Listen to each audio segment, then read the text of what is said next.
J'appelle tous les Français, quels qu'ils soient, où qu'ils soient. Non, rien, j'aime pas les journalistes, j'aime pas répondre aux questions. Ça me gonfle, ok ? J'ai été très choqué, je le répète. D'un coup, vous dérapez dans la fureur. Je vous demande de vous arrêter. Je souhaite que chacun se reprenne. Aujourd'hui, Du Biscuit se plonge dans Le Chantier, un chantier d'insertion par la radio. Bonjour Martin. Salut Rémi. La séquence médiatique cette semaine nous transporte en 1998, quand la France chantait et 1, et 2, et 3, 0. Nous verrons comment le symbole de cette France black, blanc, beurre a été popularisé et comment cette victoire a été traitée par les médias. L'interview de la semaine sera consacrée à une initiative inédite qu'on connaît bien qui utilise la radio comme outil d'insertion. Nous rencontrerons Lolita Bars, responsable pédagogique du chantier. Et nous évoquerons également la critique des médias en vous présentant quelques ressources incontournables. Un soir d'été, il y a 20 ans, la plupart des Français se souviennent où ils étaient ce soir-là. Le 12 juillet 1998, l'équipe de France était sacrée championne du monde de foot en battant le Brésil 3-0, 2 buts de Zidane, 1 but de Petit. Cette nuit-là, à Paris, 1,5 million de personnes se sont retrouvées sur les Champs-Élysées pour célébrer cette victoire. C'était le plus grand rassemblement populaire sur l'avenue depuis le défilé du général de Gaulle en 1944 à la libération de Paris. Le lendemain, ils étaient encore 500 000 pour venir voir passer le bus de l'équipe de France. Et le 14 juillet, le président Jacques Chirac célébrait le symbole de cette victoire. La France a été le pays qui a le mieux ressenti, compris la nécessité de l'intégration. Et aujourd'hui, c'est vrai, cette équipe à la fois tricolore et multicolore donne une belle image de la France dans ce qu'elle a d'humaniste, dans ce qu'elle a de fort, dans ce qu'elle a de rassembleur. Dans cet extrait d'une émission de France 24, on vient d'entendre, ça nous a rappelé des souvenirs, 1998, la Coupe du Monde. Martin, que reste-t-il de cette France black, blanc, beurre ? Eh bien, il reste des choses, déjà des archives dans les médias, comme on vient de l'entendre, et surtout, on a pu revivre un certain nombre de scènes lors du deuxième sacre de l'équipe de France. Rémi, celui-là, il est beaucoup plus proche de nous, en 2018, en Russie. La France black, blanc, beurre, c'est un slogan assez facile à reprendre, on comprend vite ce que ça veut dire, les médias vont s'en emparer, et puis on l'a entendu avec Jacques Chirac, mais aussi Lionel Jospin, puisque c'était le Premier ministre de cette cohabitation à l'époque. Eh bien, tous les deux vont pouvoir reprendre ces symboles, s'afficher aux côtés des membres les plus éminents de l'équipe de France, notamment Zinedine Zidane, qui est d'ailleurs le seul à représenter les beurs dans cette équipe quasiment, et chacun va pouvoir utiliser ce slogan pour remonter de quelques points de popularité dans un certain nombre de sondages. On a même, dans cette archive de France 24, parlé de l'économie. En 2018, on annonce la même chose et puis en fait, ça se passe pas du tout pareil. Emmanuel Macron ne va pas pouvoir profiter de cet effet d'aubaine de la victoire de l'équipe de France. Et c'est parce que entre-temps, il s'est passé quand même pas mal de choses entre 98 et 2018. Et justement, qu'est-ce qui s'est passé entre 1998 et aujourd'hui ? Alors déjà, il y a les émeutes en banlieue à partir de 2005. On avait dit, c'est super, la France de 98, black, blanc, beurre. Les gens sont intégrés, regardez, elle gagne, cette France multicolore, cette France diverse. En fait, c'est l'arbre qui cache la forêt, bien évidemment. Oui, peut-être que dans le football, on a des gens qui sont plutôt issus des diversités en France, de certains quartiers populaires, de zones rurales, mais évidemment, après 2005, tout change. La France est en feu. Alors là aussi, on reprend un slogan, c'est plutôt la télévision américaine qui avait dit ça, France on fire à cette époque, en 2005, mais les banlieues s'embrasent et ça pose le problème à nouveau de la manière dont on va traiter dans les médias cette question-là. C'est sûr que la diversité, on la traite souvent par la réussite d'une ou deux personnes, que ce soit des acteurs, Omar Sy, Jamel Debbouze, ou des sportifs comme Zinedine Zidane ou N'Golo Kanté. La diversité justement de cette équipe de France, une France black, blanc, beurre, je reprends cette expression. On a entendu dans l'extrait de Jacques Chirac qui évoquait que c'était l'image de la société française, mais est-ce que la société française est-elle vraiment à cette image black, blanc, beurre ? Alors la société française, elle est variée, oui, mais la manière dont on la voit dans les médias, c'est pas du tout ça. On a peu de diversité dans les médias et il y a aussi cette manière de montrer la banlieue, toujours par le prisme du fait divers, de la violence, des gens au chômage ou des gens qui vont diffuser des fausses informations, par exemple. Mais dans les médias, en tout cas, c'est pas du tout l'image qu'on a. C'est assez compliqué puisque là-dedans, sur ce slogan assez facile, la France Black Blanc Beurre, c'est greffé tout un tas d'intérêts politiques. On se souvient peut-être des prises de parole du Front National qui dit les joueurs ne chantent pas la Marseillaise, regardez cette équipe de France, elle ne ressemble pas à la France. À chaque fois, certains vont s'en emparer et en 2018, il y a eu la même chose. Matteo Salvini, qui est de la Ligue du Nord en Italie, va nous dire que la France ne ressemble pas du tout à son équipe.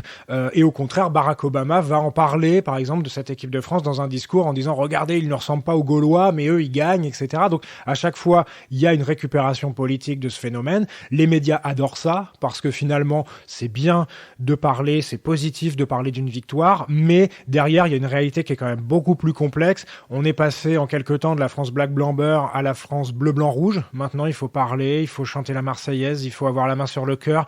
Et tout cela, c'est simplement de la communication et de la Fédération française de football, mais aussi des hommes et des femmes politiques qui sont les premiers à récupérer ces joueurs-là qui, peut-être, pourraient prendre un peu plus la parole pour nous dire, c'est toujours difficile pendant leur carrière, mais pour nous dire comment exactement ça se passe. On sait qu'il y a du racisme dans le football, mais très peu d'histoires, très peu d'affaires, très peu d'enquêtes qui nous parlent de cela.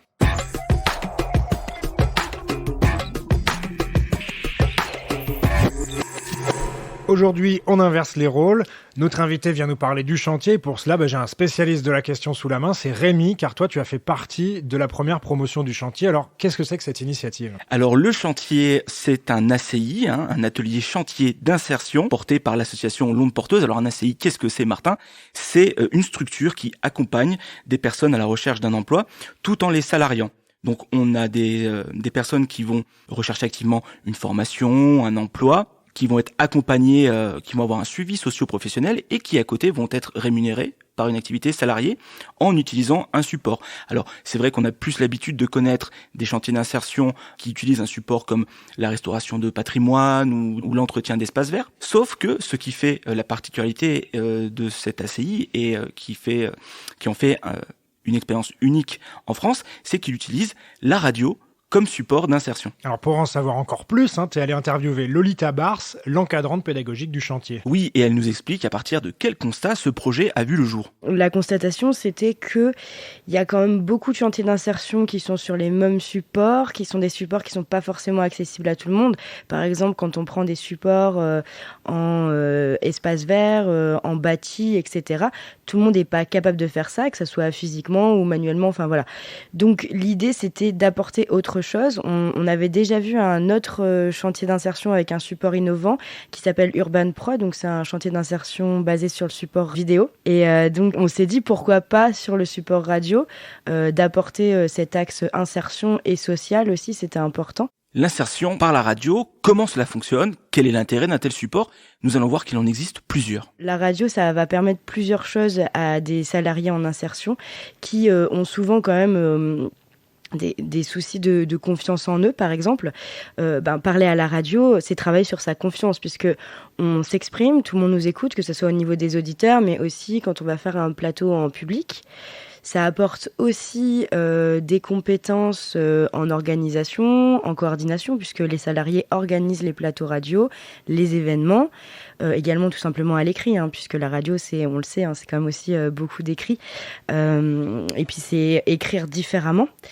Et puis également sur la prise de parole, comme je disais, confiance en soi et prise de parole en public. Donc l'idée de la radio, c'est que vraiment toutes les compétences que nous apporte la radio, elles sont transférables sur d'autres projets professionnels. L'équipe du chantier s'articule autour de 3 pôles, rédaction, organisation et technique.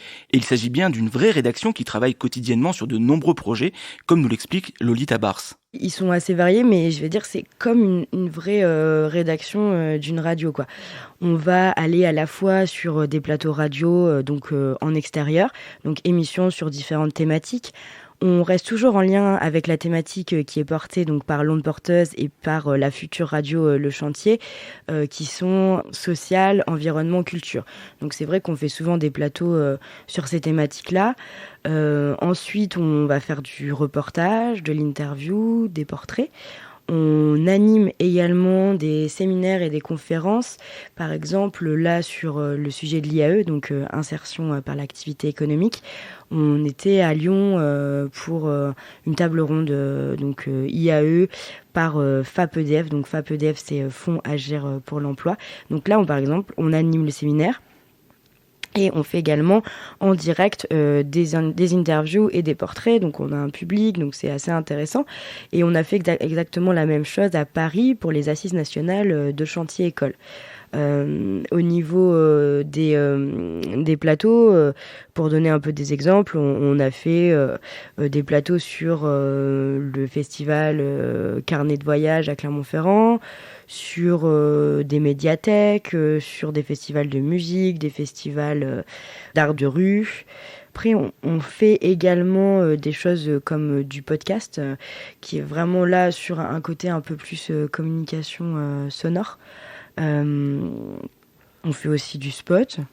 Et puis également, on va faire des ateliers qui sont là plus sur l'éducation aux médias avec différents publics. Donc forcément, on va être sur des publics qui sont aussi liés avec l'insertion. On fait des choses avec des groupes de personnes qui sont un peu dans une recherche de projets pro avec différentes structures comme Pôle emploi, justement. Aussi avec des étudiants à la fac qui sont des étudiants étrangers qui sont en cours de FLE. On fait ça aussi avec différentes structures plus économiques et sociales, on va dire. Une vraie rédaction qui apporte son regard sur des thématiques précises et d'actualité. Nous avons par ailleurs demandé à Lolita Bar si le chantier a changé le regard des salariés sur les médias. Je pense complètement parce que en fait, il y a même des salariés qui écoutaient même pas forcément la radio, qui vont peut-être regarder un peu la télé. Mais pas forcément lire de journaux non plus. Enfin, là, on est vraiment sur une éducation aux médias parce qu'en fait, on les pousse à écouter la radio, on les pousse à lire des choses. C'est important puisqu'en fait, pour moi, si on veut apprendre à faire de la bonne radio, si on veut apprendre à parler dans des médias, il faut écouter, il faut voir ce qui se fait déjà. Donc c'est aussi aiguiser son regard critique puisque il y a certaines personnes qui écoutaient déjà la radio, mais c'est se dire... Pourquoi ça, je trouve ça bien? Pourquoi ça, je trouve ça mauvais? Est-ce que je l'aborderai de cette façon? Puisqu'en fait, on part vraiment du principe qu'il faut voir ce qui se fait déjà. On a un exemple très précis. Par exemple, là, en ce moment, on parle beaucoup de podcasts. Moi, j'en parle beaucoup et je me rends compte à un moment que, en fait, les salariés... j'ai l'impression que je parle un peu d'un truc complètement vague pour eux et je me dis non mais je peux pas leur dire qu'on va faire du podcast si personne n'en écoute quoi. Donc chacun écoute un podcast, le présente et nous explique pourquoi ils l'ont choisi, qu'est-ce qu'ils ont trouvé intéressant ou pas dans la construction du podcast, etc. Et c'est comme ça que ça va nous amener aussi à produire des créations vraiment qui nous sont propres et qui sont originales.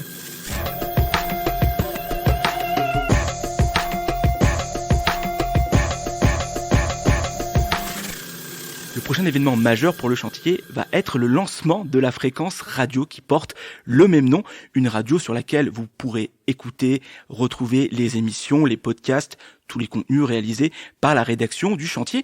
Alors pour cela, une seule adresse, lechantier.radio. Maintenant dans Du Biscuit, Martin, tu voulais nous parler de critique des médias, encore une fois. Oui, encore une fois, parce que la critique des médias, c'est un pan essentiel dans l'éducation aux médias, à l'information. Mais il ne faut pas résumer l'éducation aux médias, à l'information, à la critique des médias. Il n'y a pas que ça. C'est super, le boulot, le travail fait par des associations de citoyens. C'est vraiment important, il faut s'appuyer dessus pour proposer des ateliers de critique des médias à partir d'un JT, à partir des unes des médias, à partir d'articles. Il y a quelques grandes associations qui le proposent, mais faut toujours que ça soit une critique argumentée, bien sûr, Rémi, pour pas qu'on tombe dans ce qu'on appelle maintenant un peu trop facilement en anglais le bashing, mais simplement le fait de critiquer pour critiquer. Il y a plein de choses à critiquer dans les médias et il y a surtout des gens qui font ça très bien. Et pour exercer cette critique des médias, tu voulais nous présenter des ressources incontournables. Oui, c'est la première qui me vient à l'esprit, c'est Acrimed, Action Critique Média, qui est née en 1996. C'est une association qui va rassembler des journalistes, des salariés des médias, des chercheurs, des universitaires. Ça, c'est intéressant. Chercheur, universitaire, ça veut dire qu'on peut aussi travailler sur le temps long, sur l'analyse. On parle parfois de la présence des femmes femmes dans les médias, c'est bien d'avoir une photographie à un moment donné, mais c'est aussi bien de voir l'évolution, savoir s'il y a plus de femmes qui sont présentes dans les médias, s'il y a plus d'expertes. Et ça, si on regarde le temps long, on peut s'apercevoir que, par exemple, rien que la profession de journaliste, elle, s'est féminisée au fur et à mesure des années. Ça a mis du temps, mais on arrive à une amélioration. On n'est pas encore à l'égalité, mais il faut regarder le temps long. Donc les chercheurs sont importants pour ça, et surtout les citoyens qui font partie de cette association, qui vont nous parler d'une critique des médias qui va toucher plein de domaines, la politique bien évidemment, ça c'est aussi l'engagement de certaines associations, donc on le sait quand on regarde ces sites, on sait que parfois sur la critique de la politique, il y a des choses très intéressantes et il y en a d'autres qui sont beaucoup plus engagées, mais il y a aussi sur chaque métier, sur les réalités du métier, sur bien évidemment la radio, la télé, les agences de presse, le web, ils vont critiquer un peu tout cela, c'est régulièrement mis à jour sur leur site. Ils demandent aussi régulièrement des dons. Donc, si vous êtes intéressé par la critique des médias, n'hésitez pas à aller les retrouver pour donner la pièce à Acrimed parce que ils vivent de ça et c'est important qu'ils soient aussi indépendants. Il y a également d'autres sites à consulter, comme celui de l'émission Arrêt sur Image de Daniel Schneiderman. Oui, Arrêt sur Image, il annonce la critique en toute indépendance. Pour lui, c'est le seul site français de critique des médias. On vient de voir que il y en a d'autres, mais il est indépendant et il y a des journalistes professionnels. Ça fait depuis 2008 que le site est en ligne et avant, c'était l'émission Arrêt sur Image qui était diffusée sur France 5, qui a quand même duré de 1995 à 2007 et qui faisait un travail salutaire, formidable. Beaucoup de journalistes vont dire « Oui, mais ils crachent dans la soupe. Oui, mais la critique des médias par les journalistes, ils sont jugés partis, ils nous donnent des leçons. » Non, c'est pas forcément des leçons. C'est simplement de comprendre que il y a 1000 manières de faire du journalisme et il y en a qui sont moins bonnes que d'autres. Mais comme dans tous les métiers, il y a 1000 manières de faire une baguette, mais pourtant, vous préférez aller l'acheter dans telle boulangerie. Et là, c'est pareil. Si vous constatez que le discours ne vous plaît pas, il y a trop d'angles comme ci, de choses comme ça, il n'y a pas assez de femmes, etc. Ne consommez plus les médias, allez voir autre chose, allez voir d'autres médias. Arrêt sur Image, il faut également s'inscrire, c'est payant, mais là aussi c'est la manière dont ils peuvent fonctionner et avoir de l'indépendance. Et eux, ils ont régulièrement de grands débats vidéo très longs sur une thématique, et ça aussi c'est intéressant pour décrypter encore un peu mieux l'éducation aux médias et à l'information. Peut également citer Les Pieds dans le PAF, la rubrique médias du monde diplomatique. Oui, 2 autres ressources à aller voir. Les Pieds dans le PAF, une association qui est née du côté de Saint-Nazaire. Donc, il n'y a pas que des associations parisiennes qui font de l'éducation aux médias et de la critique des médias. Et le monde diplomatique, une superbe rubrique. Là aussi, allez les soutenir parce que si on s'abonne, on peut retrouver toutes les archives du monde diplomatique en ligne et même des archives audio, de très belles ressources avec, bien évidemment, de temps en temps, des publications, quelques livres sur la critique des médias où on peut prendre encore un peu plus le temps, mais c'est vraiment un aspect fondamental de l'éducation aux médias et à l'information qui est pas forcément toujours évident à faire pour ceux qui sont pas professionnels des médias, mais il faut le faire. Mais par contre, il n'y a pas que ça, il n'y a pas que de la critique des médias. On en met un peu, et puis on en met en fonction de la manière dont on sent le sujet. On peut pas critiquer toujours tout. Parfois, on passe à côté de certaines choses. Donc, ne pas hésiter à se référer à ces ressources. Acrimed, Arrêt sur Image, Les Pieds dans le PAF, Le Monde Diplo. Merci Martin. C'est tout pour cet épisode du Biscuit. On vous rappelle que vous pouvez réécouter cet épisode et tous les autres sur le site lechantier.radio. On vous dit, moi et Martin, à bientôt pour un nouvel épisode du Biscuit. À la semaine prochaine. Salut Rémi. Vous pouvez retrouver du Biscuit sur le site lechantier.radio et sur Instagram. N'hésitez pas à liker, partager et à nous attribuer plein d'étoiles sur Apple Podcast.